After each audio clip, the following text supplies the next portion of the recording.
We get a very rare special in-studio appearance by Newt Gingrich today.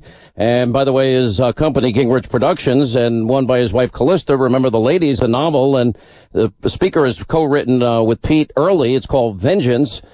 Two new books that have come out. How are you, Mr. Speaker? Welcome to Radio. I'm having a ball, and I remember it's a special treat to be here in the studio live with you. I remember a Holiday Inn in Decatur, Alabama, and the year was 1990. When I first interviewed you via a Marty system. And we were both much younger at the time. But it's amazing how the world's evolved, and these are remarkable times. Yeah, they really are. All right, so let's talk about, here I am 10 months later, and I expected that the Republicans, if they got the House and they got the Senate, and we got a Republican president, I didn't think that so many senators would be so against this president. Now, this is what I'm told by people who are in the room. That regularly, many senators, including Lindsey Graham, including John McCain, including Ben Sasse, including Bob Corker, including Mitch McConnell, regularly trash the president. They don't like him at all. But as a result, I think it also is impacting their ability to get their job done. And it's, some people are now saying, well, because Bob Corker said all of this, that's now going to put the tax bill in a position where it may not get done. Well, maybe that's true, because that seems to have happened with John McCain on the health care bill. My question is the personal animus that senators have towards the president, is that productive for them? Is that productive for the president? And who gets screwed here but the American people? Look, I think this whole back and forth is unproductive for everybody who cares about creating a more conservative America. Mm-hmm. It's not new. In 1916, Charles Everett Hughes, who was a Supreme Court justice and former governor of New York, was the establishment candidate for president for the Republican Party against Woodrow Wilson running for re-election. He arrived in Sacramento, and Hiram Johnson, who was the great leader of the populists and progressives in California, was on the 5th floor, and Johnson, or rather Hughes, was on the 8th floor. Hughes refused to go down to meet Hiram Johnson, and Johnson, the populist, refused to go up to meet Hughes. On election night, Hughes won the election until they got to California and lost California by a narrow margin to Woodrow Wilson. And it was personal things matter. Politics in the end is about people. The president's part of this. The House and Senate members are part of this. The news media is part of this. People like Steve Bannon are part of this. And people got to get a grip and decide what they want to do. If, there's a very simple principle about how you pass legislation. And I say this having been, I think, somewhat more successful. Somewhat more successful? I think infinitely more successful would be a more accurate term. Well, then the combined team, and I include the president in this. I think there are two ground rules that they just don't understand. The first is you get people in a room and you say, look, what do you have to have? And what is it you can't have? And you go around the room and you build a box. And inside that box, you have legislation, because you find out what you can and can't do. The second thing you do is you understand that if you can't get 50 votes in the Senate under the Senate rules and you can't get a majority in the House, you ain't got nothing. All you got's press releases. And so you have to start out and say, show me the tax bill that gets 50 Senate votes. Now, I'll take a small tax bill. I'll take a big tax bill. I'll take a little reform. I'll take a lot of reform. But my simple question as a legislator is, show me what gets 50 votes. The other thing I'd say... Why do we have to stay with, 50 votes if Mitch McConnell would get rid of cloture? But nobody does for the tax. The tax bill's a 50-vote bill. Okay, so then we ought to be able to get to 50 votes. We ought to get to 50 votes, right. The other thing I would say to the president, which is something my mother taught me, I wonder if your mother taught you this. My mother used to... I didn't listen a lot, Mr. Speaker. I was incorrigible. Well, I didn't say I didn't listen a lot either, but I remember the message.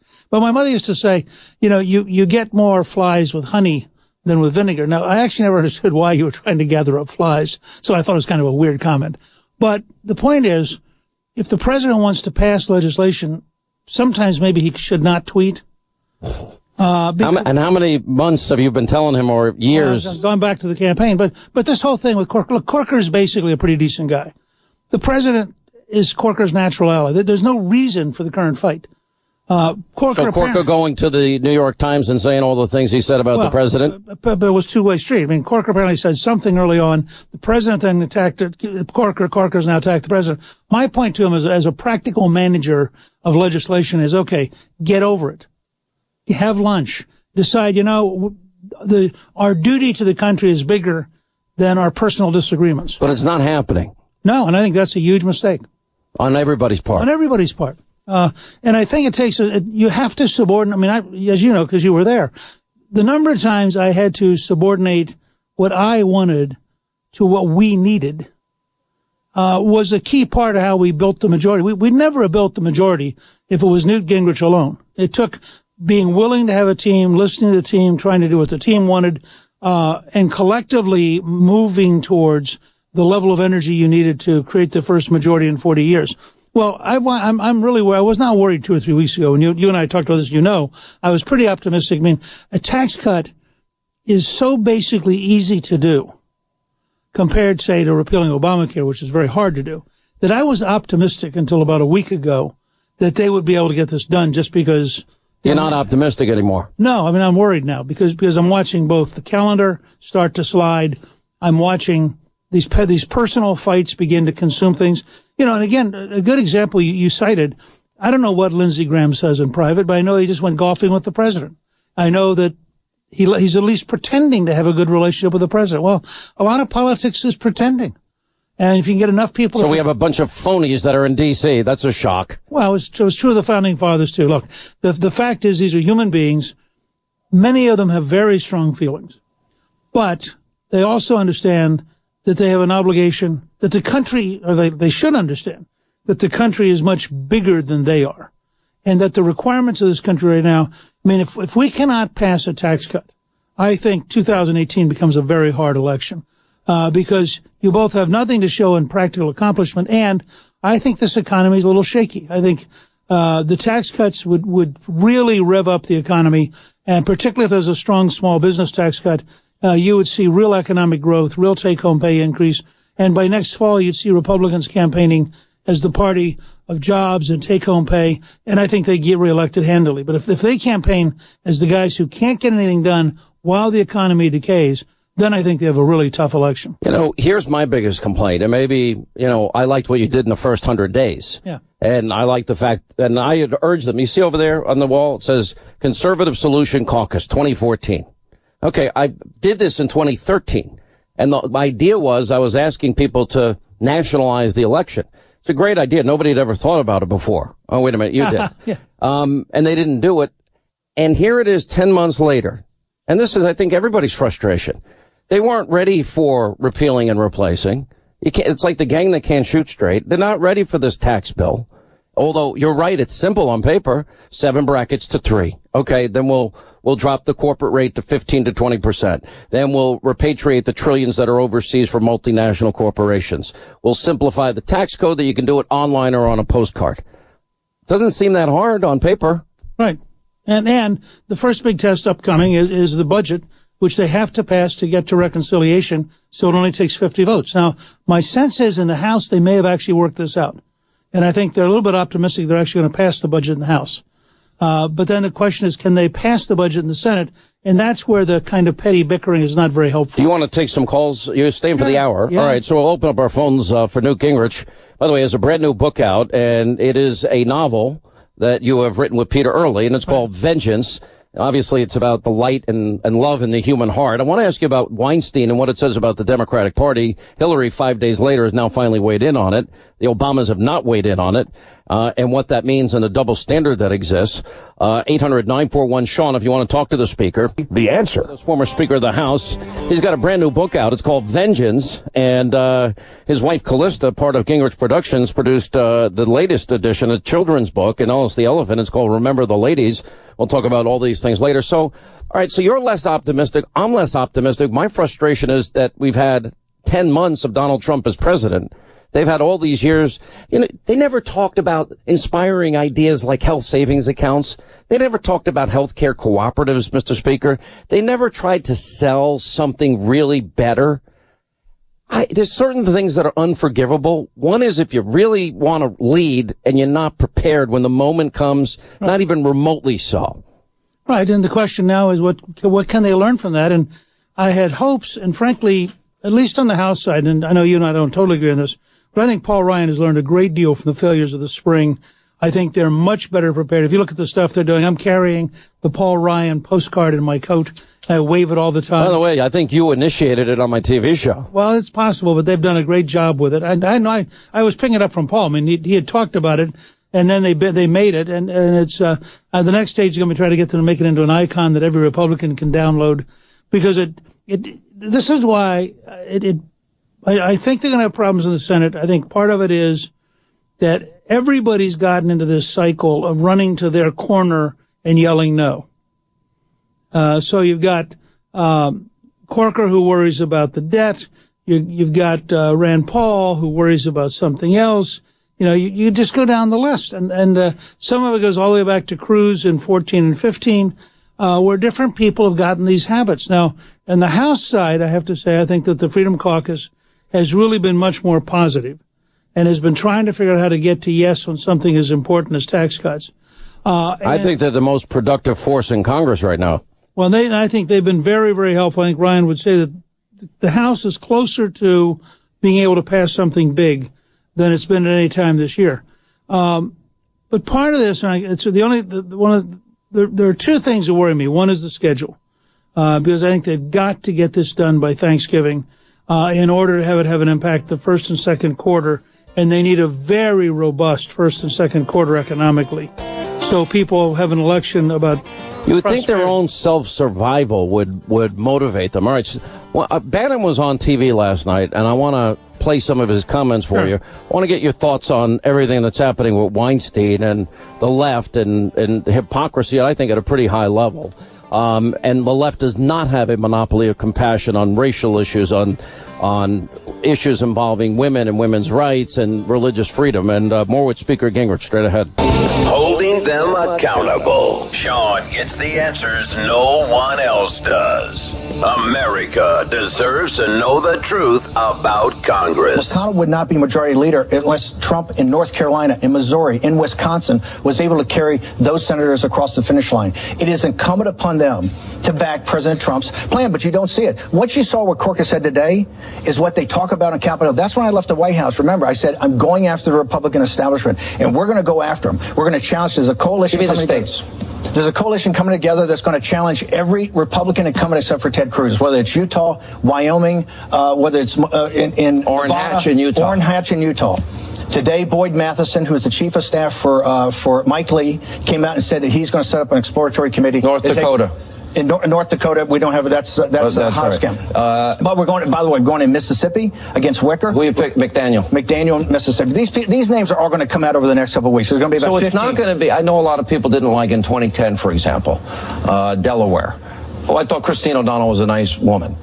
But you're picking rock-solid credential candidates. We're spending a ton of time with the grassroots organizations to make sure that these candidates are fully vetted. You're going to see people announced this week that are going to have experience in government. You're going to see some outsiders that are authentic, and these people are real. It's not like 2010. 2010 was the beginning of the Tea Party when things were first getting going. You're going to see real candidates, and by the way, they're going to take on incumbents in every state, and they're going to take on the Democrats after that. You said, how do you make a promise for 7.5 years and not fulfill it? It's a lack of sense of urgency. By the way, these guys work 3 days a week. The American people now, people are working 2 jobs. Their wives are working 2 jobs. They know the urgency out there on the economic hate crimes that have been perpetuated on the American working men and women in this country because of the trade deals. Is this a fair statement? Is Steve Bannon declaring war on the establishment that are not for the working men and women in this country? 100%. We are declaring war on the Republican establishment that does not back the agenda that Donald Trump ran on in the President of the United States, and that is an agenda that we know backs the working men and women. This is basically a war because you know what McConnell did in Alabama,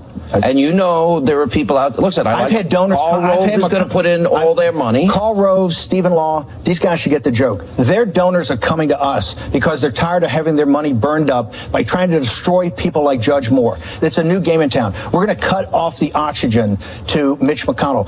Mitch McConnell's biggest asset is the money. We're going to make it the biggest liability. We're going after these guys tooth and nail. All right, 24 till the top of the hour. Toll free on numbers 800-941-SEAN if you want to be a part of the program. We have Newt Gingrich for the full hour. A lot of people on the phones want to talk to Newt. 800-941-SEAN. He's got a brand new book out today. He co-authored with Peter Early. It's called Vengeance. And also his wife Callista through Gingrich Productions has put together the latest Ellis the Elephant in a series. It's called Remember the Ladies, and it's a great book for kids, and all the illustrations are pretty amazing, actually. And I know they've all become bestsellers, and they've done very, very well. You know, you're not going to top your last book, Understanding Trump. It was number one on the New York Times list. Now you think every book's going to be number one? No, but I think, look, I tell everybody, Vengeance is about terrorists working with the North Koreans, swapping oil for nuclear material to set up a dirty bomb. So if you want to be sobered about reality, you read Vengeance. Remember the Ladies is for 48-year-olds. It's all the president's wives. So if you want a really happy book, you get Remember the Ladies. Is that it? So we're offering you two emotional experiences in one day. All in one? Well, it's terrific. Now, you're going to be moving to Italy. You're going to be moving to the Vatican. One of the reasons that I'm talking about Remember the Ladies is that Callista can't, because she has now been nominated to be the ambassador to the Vatican. Well, I don't imagine she's going to be viewed as controversial, is she? I don't think so. She got a cloture vote last Thursday, 75-20. It was a very solid vote, and she gets a confirmation vote next Monday, and it looks like she'll go through very comfortably. Then it takes about 3 weeks to get everything organized, and so she should be in the Vatican in early November. And we've already talked to Fox about having a studio over there, so I can stay in touch. I think we'll just put it in your house, because by the time we get on, it's going to be 2 a.m. Yeah. I'm going to be dragging you out of bed, and you know how that call's going to go. No, we really need you tonight. I'll send you and Callista to a great restaurant in Italy, which I have no connections. You can't send her. She's a government employee. Well, I can send you with extra spending money. Welcome. Well, what are you going to do with all your advice you're giving Donald Trump? I know you've been over to the White House a lot. Yeah, well, that's why I'll come back twice a month.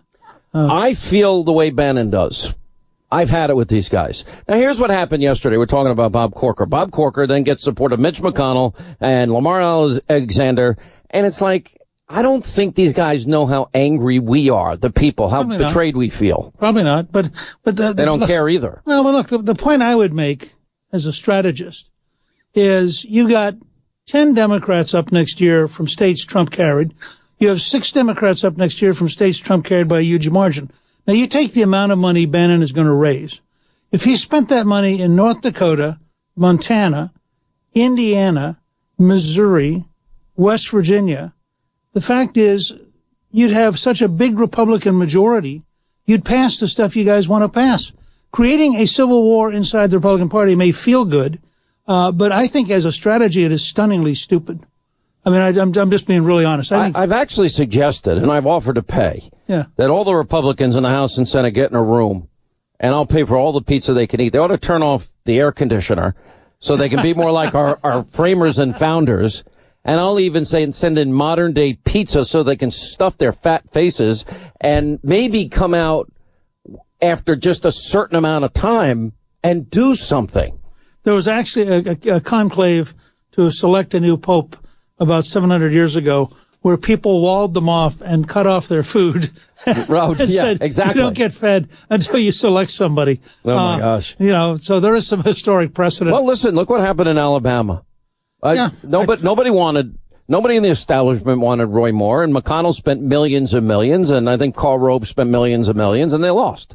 Well, and frankly, I think in part because they beat a conservative congressman who they targeted initially, and I don't think they realized they were creating a vacuum. Mo Brooks. And Mo Brooks' voters didn't go to the incumbent. They went to Roy Moore. Right. And I endorsed Mo. I've known Mo used to 27 years ago filled in on this radio show when I was in Huntsville, Alabama. Yeah. So I don't think they understand. Look, but this is a double dynamic that's really interesting, and Randy Evans wrote me about it last night, and I was fascinated with his point. When you have Feinstein, for example, guaranteed a left-wing opponent, and you see the left wing of the Democratic Party getting more left-wing, and then you see the anger on the right, what you have in part, and this sort of reflects what's going on in Europe. It affects the vote in Catalonia, where I think they are in the process of. I think Catalonia is done. They're going to get out. Well, and of course, that means every California left-winger is going to go, wow, we have a whole new model here. By the way, I'm really happy about that model. I'm all for California separating itself.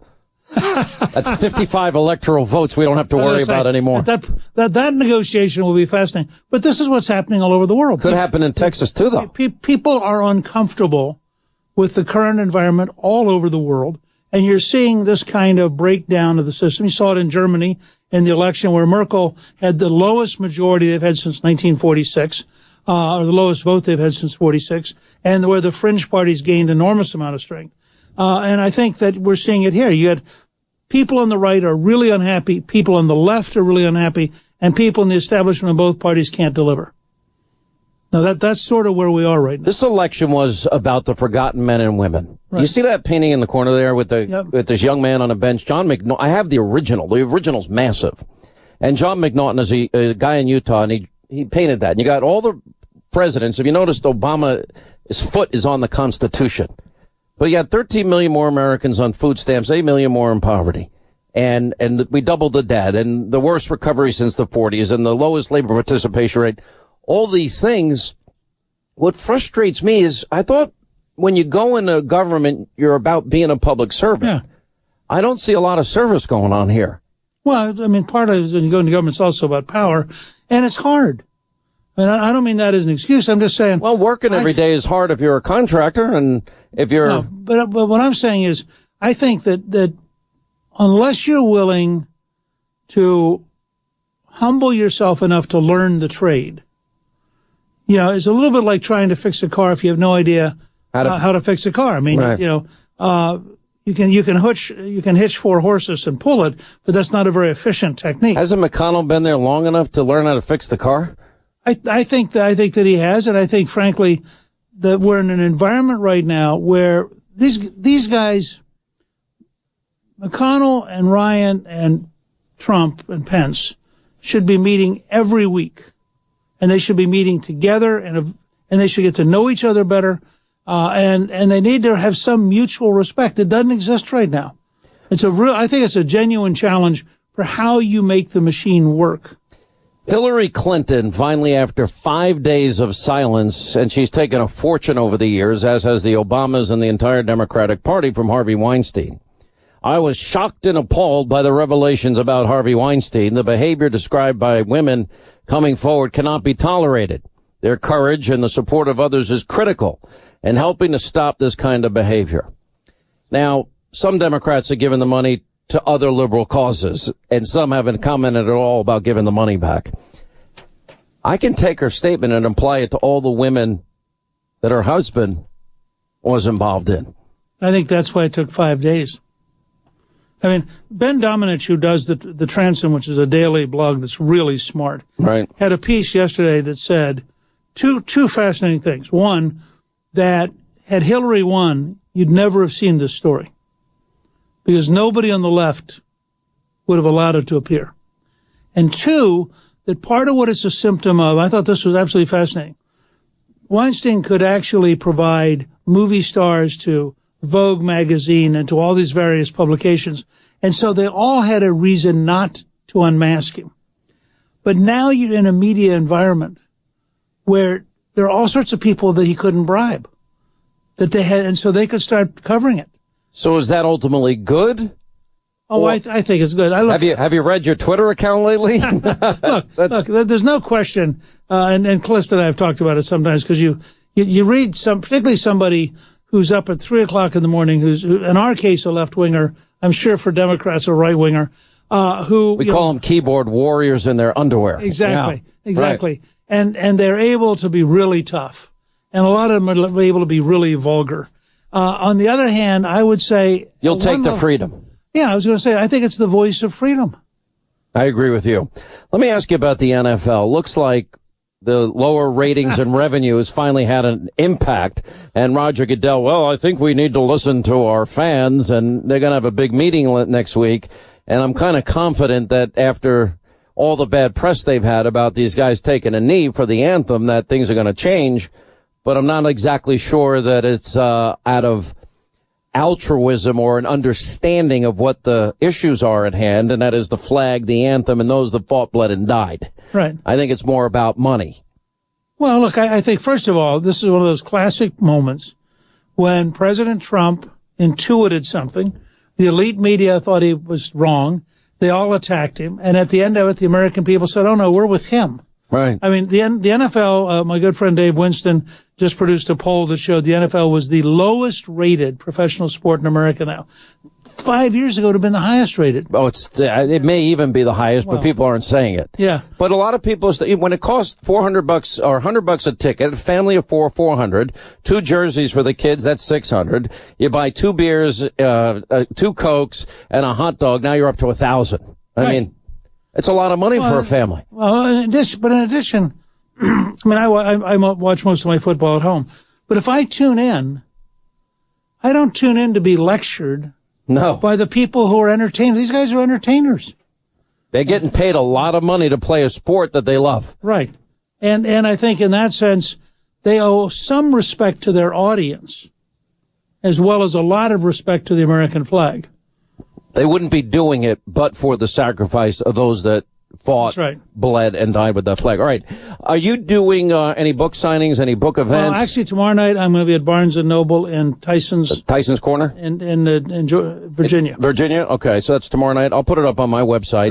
Right. The new book is Vengeance. Callista can't come and do interviews now. And she can't go to the book signing. She's gone nuts. She said to me yesterday, can I come? Like a little And her kid. latest installment of Ellis the Elephant, Remember the Ladies. Are you going to sign books in her name? Because No, she's got better handwriting than you. She signed book plates before the Senate voted. Very good. Well, congratulations, although we're going to miss you a lot. I think I have to go over to Italy and see you. But you want to come over, we'll do a live show from Italy. That'd be fun. Wouldn't that be cool? Am I going to get an audience with the Pope, this liberal Pope? That's up to you. I don't know if he's going to want to see me. I am not going to. You're not going to ask your wife about that? I'm not fronting for you to. All right, all the books are on Hannity.com.